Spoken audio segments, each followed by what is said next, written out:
स्वागत है दोस्तों एक बार फिर महेश क्लासेस यूट्यूब चैनल पर। आज हम 10वीं कक्षा के विज्ञान विषय के जो चैप्टर नंबर 5 है, पार्ट 5 दैनिक जीवन में रसायन, केमिस्ट्री इन एवरीडे लाइफ के बारे में पढ़ेंगे। सबसे पहले हम पढ़ते हैं दोस्तों, इसमें जो पाठ की शुरुआत में दे रखे ये प्रश्न है।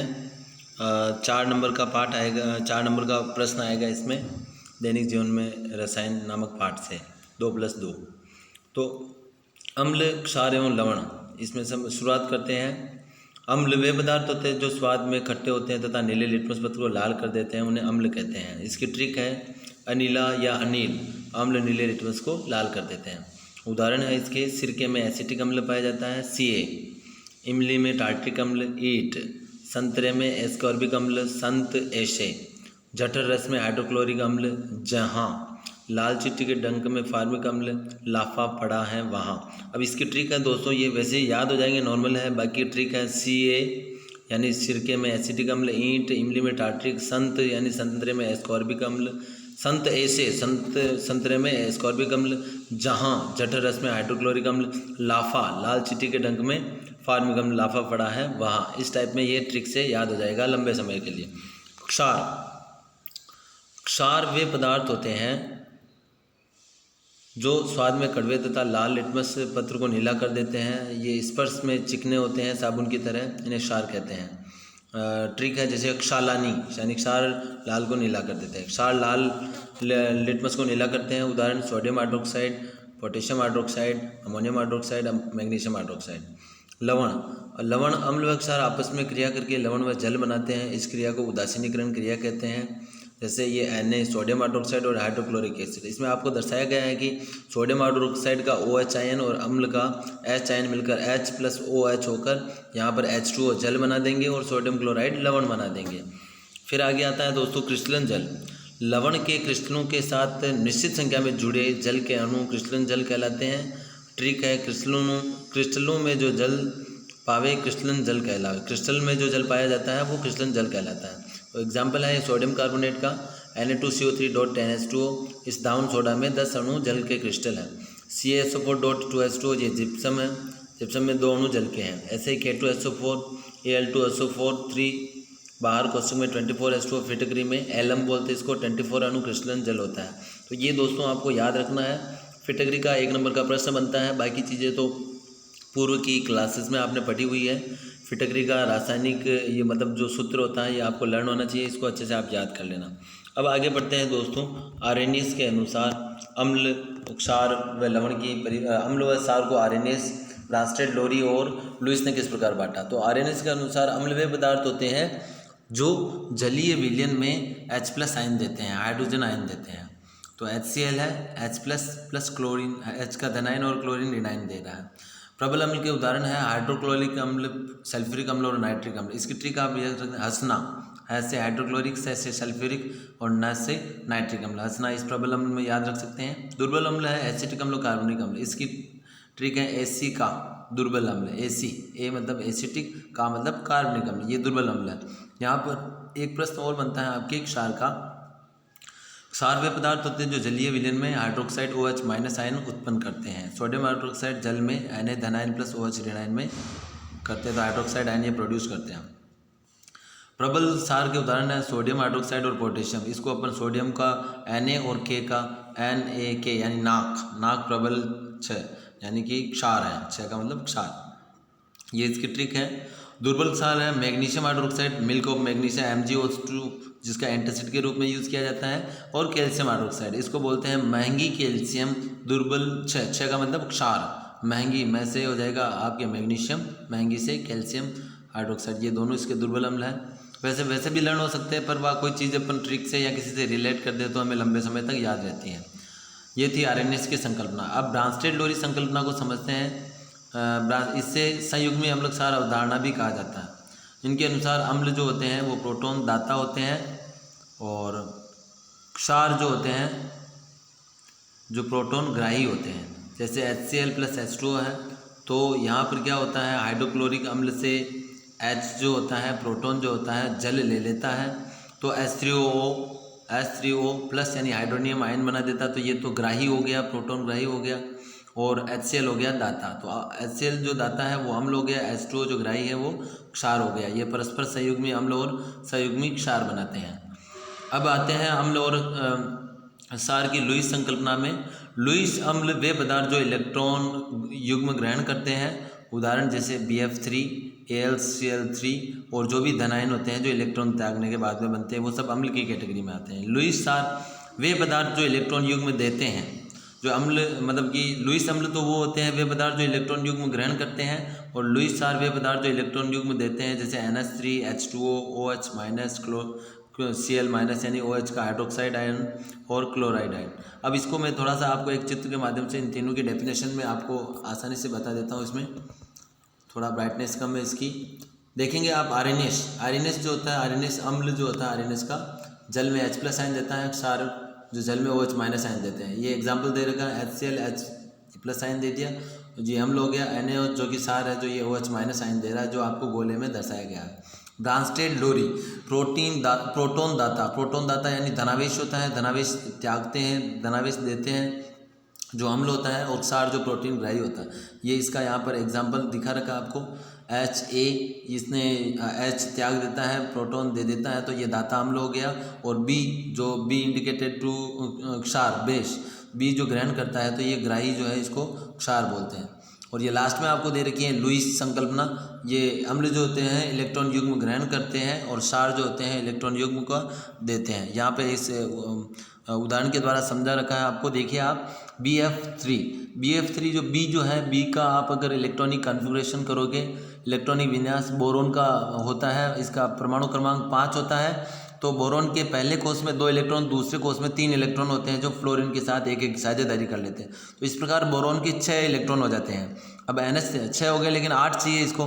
फिर NH3 में क्या होता है, नाइट्रोजन का परमाणु क्रमांक 7 होता है, तो पहले कोष में 2, दूसरे में 5 इलेक्ट्रॉन आ जाएंगे। 5 में से 3 तो हाइड्रोजन के साथ साझेदारी कर लेंगे। 2 इलेक्ट्रॉन जो ये इलेक्ट्रॉन जो N के आगे 2 बिंदियाँ लग रही है, ये इलेक्ट्रॉन युग्म है। ये नाइट्रोजन क्या करेगा, इस इलेक्ट्रॉन युग्म को बोरोन को दे देगा। यहाँ पे देखो, आप देखो आगे देखिए आप F3B NH3 के इधर तीर का निशान एक उल्टी दिशा में लगा हुआ, यानी कि NHN ने, नाइट्रोजन ने इलेक्ट्रॉन युग्म बोरोन को दिया, और ये परस्पर जो होते हैं उपसह संयोजक बंध से जुड़े रहते हैं। याद रखना दोस्तों, उपसह संयोजक शब्द को याद रखना, ये इसमें अच्छा सा कारगर साबित होगा। अब आगे बढ़ते हैं दोस्तों। उसमें फिर आगे दे रखा है आगे के आपके जो इसमें अम्ल व क्षारों के सामान्य गुण। तो अम्ल नीले लिटमस को लाल तथा क्षार लाल लिटमस को नीला कर देते हैं। अनीला और क्षालानी इसकी ट्रिक है। अम्ल धातु से क्रिया करके, ये जो सेकंड पॉइंट है, अम्ल धातु से क्रिया करके हाइड्रोजन गैस देते हैं। बहुत इंपॉर्टेंट है दोस्तों, कम से कम ये अभी 3 या 4 बार एग्जाम में आ चुका है बोर्ड के। तो जिंक जो होते हैं सल्फ्यूरिक अम्ल में डालते हैं तो जिंक सल्फेट बनता है, और इससे हाइड्रोजन गैस के पास में ऊपर तीर का निशान हमें यह बताता है यह गैस है। जब तीर का निशान नीचे की ओर होता है तो वो जल में अघुलनशील अवक्षेप को दर्शाता है। यहाँ आप देखेंगे ये तनु सल्फ्यूरिक अम्ल के अंदर जिंक ग्रेन्यूल्स, जिंक के छोटे छोटे टुकड़े डालते हैं, तो हाइड्रोजन गैस इस डिलीवरी ट्यूब प्रवाह नली से होते हुए, ये साबुन का पानी है, वहाँ से बुलबुलों के रूप में हाइड्रोजन गैस निकलती है। इन बुलबुलों के पास में अगर हम ये जलती हुई मोमबत्ती ले जाते हैं, पॉप साउंड या फटफट की आवाज़ आती है, तो हाइड्रोजन गैस के पास में जलती हुई मोमबत्ती ले जाते हैं तो फटफट की आवाज़ आती है। ऑक्सीजन गैस जो होती है वो मोमबत्ती को और जलाने में सहायक होती हैं, और कार्बन डाइऑक्साइड के पास में अगर मोमबत्ती ले जाते हैं जलती हुई तो बुझ जाती हैं। तो ये तीनों गैसों की आइडेंटिफिकेशन इनका हो गया है, इस प्रकार इनकी पहचान होती है। अब अपन देखेंगे कि जिंक सोडियम हाइड्रोक्साइड के क्रिया करके हाइड्रोजन गैस देता है। तीसरा जो है उसका है अम्ल धातु ऑक्साइड के साथ, अम्ल धातु ऑक्साइड के साथ क्रिया करके लवण बनाएगा और H2O गैस देगा, अर्थात धातु ऑक्साइड क्षारीय प्रकृति के होते हैं। ये एग्जाम्पल दे रखा है, यह है क्यूप्रस ऑक्साइड हाइड्रोक्लोरिक अम्ल के साथ अभिक्रिया करेगा तो क्यूप्रस क्लोराइड और H2O बनेगा। इसको अपन कॉपर क्लोराइड भी कह सकते हैं और क्यूप्रस क्लोराइड। जब इसमें क्या है कि दोस्तों कॉपर की संयोजकता जो है 2 है, जब संयोजकता किसी की 2 होती है तो उसके अंत में बोलते तो अस लगता है, जैसे फेरस क्यूप्रस। अब जब संयोजकता 2 से अधिक यानी 3 होती हैं तो उसमें इक लगता है प्रत्यय, तो क्यूप्रिक हो जाता है या फेरिक हो जाता है। वैध पॉइंट देखिए इसका, क्षार अधातु ऑक्साइड के साथ क्रिया करके लवण व H2O गैस देते हैं, अर्थात अधातु ऑक्साइड जो होते हैं वो अम्लीय। इसको आप ऐसे अधातु ऑक्साइड ऐसे अम्लीय होते हैं, अधातु ऑक्साइड अम्लीय होते हैं। तो धातु ऑक्साइड सारी होते हैं। दोनों से अपन इस ट्रिक से भी अपन लर्न कर सकते हैं। तो ये इसका एग्जाम्पल दे रखा है। एक बात याद रखना दोस्तों, कभी भी परिभाषा रसायन विज्ञान में देते हैं, केमिस्ट्री में, तो आप अगर समीकरण द्वारा उससे पूरा नहीं समझाओगे तब तक आपको पूरे मार्क्स नहीं मिलेंगे। अब चौथा बिंदु है, अम्ल व क्षार के जलीय विलयन विद्युत के सुचालक होते हैं। इसका रीजन ये है कि विद्युत जो है हमेशा आयनों में ही, विद्युत का प्रवाह हमेशा आयनों के माध्यम से होता है। सभी अम्ल व क्षार उदासीनीकरण अभिक्रिया दर्शाते हैं। अब यहाँ पर अम्ल व क्षारों के उपयोग दे रखे हैं। इससे पहले आप ये याद रखना, इसमें आपका जो पाठ किताब में आप पढ़ोगे तो उसमें आपको कुछ चीज़ें दे रखी होगी, जैसे खनिज अम्ल कौन से होते हैं, H2SO4, HCl, HNO3 खनिज अम्ल होते हैं। और कार्बनिक अम्ल कौन से होते हैं, जो पौधों व जंतुओं से प्राप्त होते हैं, वो कार्बनिक अम्ल होते हैं, जैसे सिट्रिक अम्ल, टार्ट्रिक अम्ल, एसिटिक अम्ल। और इसी के अलावा जैसे और भी बहुत सारी चीज़ें कैटेगराइज होती हैं। अभी हम पढ़ते हैं। पहला है H2SO4, HNO3, HCl को खनिज अम्ल कहा जाता है। HNO3 का उपयोग उर्वरक बनाने, सोने चांदी के घनों को साफ करने में किया जाता है। HCl, HNO3 को 3:1 में मिलाने पर बने मिश्रण को अम्लराज कहते हैं, एक्वारेजिया कहते हैं, भभकता द्रव कहते हैं, रॉयल जल भी कहते हैं, जो सोने जैसी धातु को विलय करने का काम है। सोना और प्लेटिनम जैसी धातु को गलाने के लिए अम्लराज बहुत महत्वपूर्ण यौगिक है। इसकी ट्रिक वैसे ये है, HNO3 जिसमें 3 आ रहा, उसका 1:, HCl जिसमें H मतलब उसका 3:1, यानी कि HNO3 तो 1:, में और HCl 3:, में। ये नाम ये दे रखा है 3, ये ट्रिक है। 3:1 में HCl HNO3 मिल जावे, कह प्रयास अम्लराज में सोना भी घुल जावे। सोना और प्लेटिनम को घुलाने के लिए काम में आता है। अब है अगला H2SO4 सल्फ्यूरिक एसिड। इसको अम्लों का राजा कहा जाता है, जिसका प्रयोग सेल, कार, बैटरी उद्योगों में होता है। इसके बाद में दोस्तों आगे बढ़ते हैं। इसका 5वां उपयोग पढ़ते हैं अपन। 5वां उपयोग है CH3COOH एसिटिक अम्ल को सिरके के रूप में अचार एवं खाद्य पदार्थों को संरक्षित करने में किया जाता है। CaOH2 कैल्शियम हाइड्रोक्साइड सफेदी करने में इसका प्रयोग किया जाता है। और AgNO3 इसका प्रयोग, सिल्वर नाइट्रेट का प्रयोग फोटोग्राफी में किया जाता है। अमोनियम नाइट्रेट उर्वरक एवं विस्फोटक बनाने में होती है। ये वापस फिटकरी का सूत्र आ गया, जिसका प्रयोग जल शोधन में किया जाता है।